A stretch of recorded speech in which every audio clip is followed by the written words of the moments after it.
Ito na pag-usapan natin. Okay, good morning po sa inyo mga kapatid. Ako ulit si JDB, ang inyong abang lingkod. Talagang makamove on dito.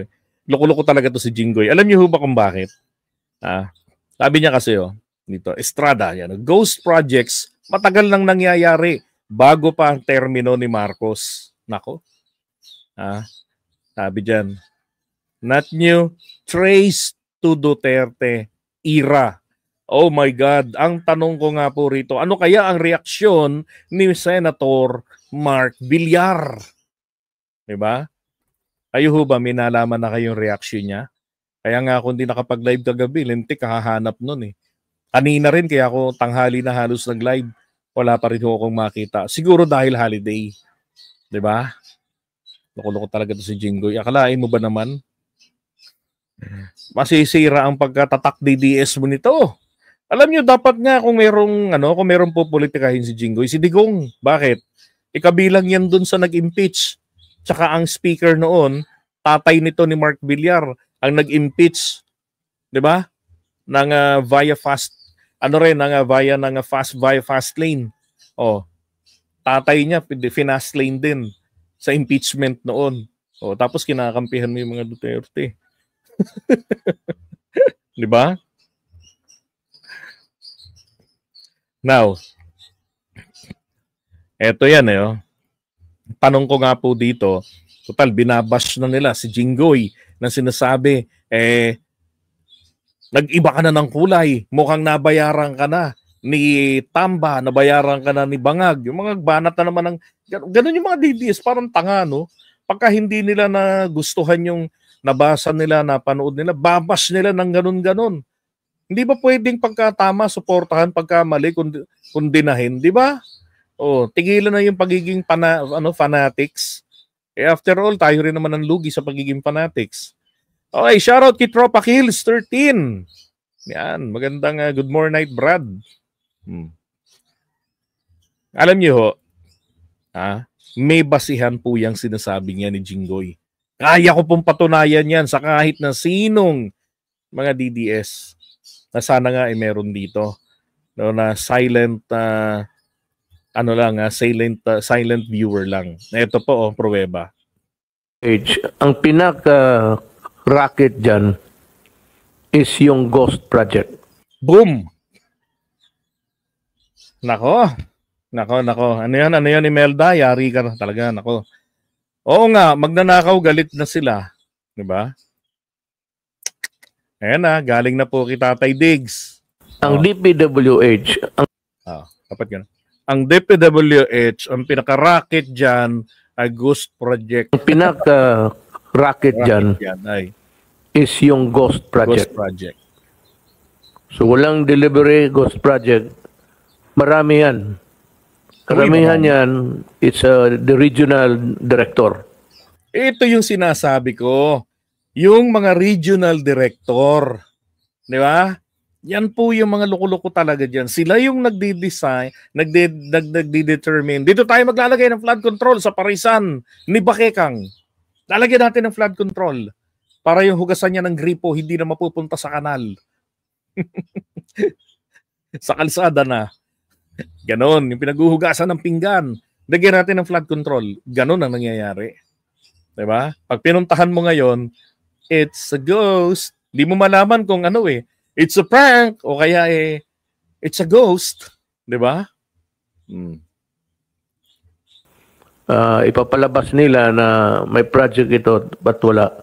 So the best way is to conduct an audit of those projects to determine if they are ghost projects or not.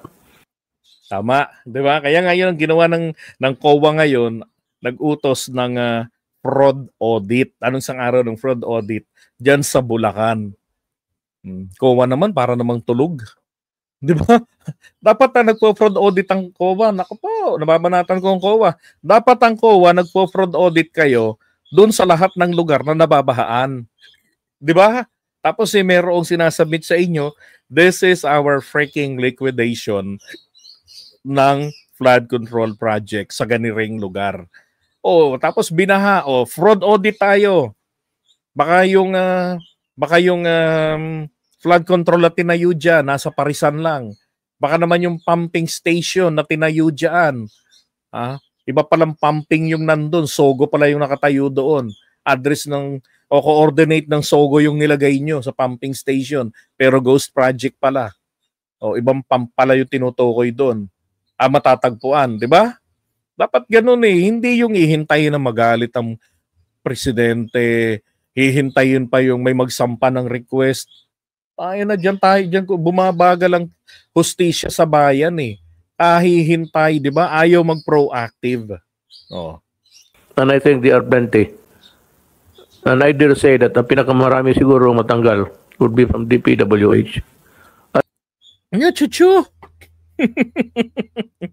Hindi sasakit ang ulo ni PBBM ng ganito. Kung hindi dahil po dyan sa inyong sinabi na maraming matatanggal sa DPWH, ang tanong, meron ba? Gaano karami kung meron man? At ano ang epekto? Baka yung natanggal doon, contractual, papasok na yung kanilang kontrata. My goodness. I really intend diba yung mga job order? To clean government. At least kung hindi ko kaya, maminus-minusan. Yun. Okay. Sa test kung hindi ko kaya, maminus-minusan. Lang ya. Parang no? Parang totoo lang eh. Tuwan-tuwa na ako noon dyan nung napanood ko to eh. Sabi ko, teka, meron sinasabi si Tatay Diggs noon Kamusta na nga pala yun? And again, babalikan ko lang. Kung nagawa niyang linisin ng DPWH, wala na pong malalang korupsyon. Di ba?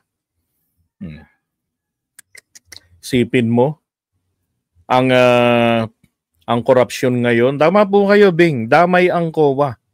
Sabuatan yan eh. Liquidation para magmukhang legit. Approve ng COA. Ang tanong, magkanong padulas? Magkanong SOP? Magkanong errata? Ano pa ba yung ibang binabanggit ni PBBM? Yan, ganyan ang racket dyan. Sino yung dadali pipirma sa acceptance? Di ba? May turnover, ganun. Yan, mga nagsasabuatan. Pero ang totoo, nag-acceptance sa Parisan. Nag-audit sa Parisan. Walang iyang buhay ito. Saya-saya na nila, mga milyonaryo na. Meron nga raw dyan, nakakapagpatalo pa ng dito sa local casino natin. Sipin nyo yun. 'Di ba?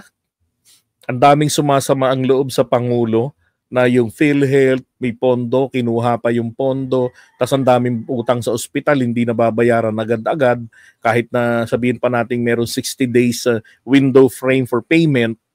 'Di ba? Tapos merong mga magnanakaw na hindi na a-address at ngayong in-address ng Pangulo, naku, yari na.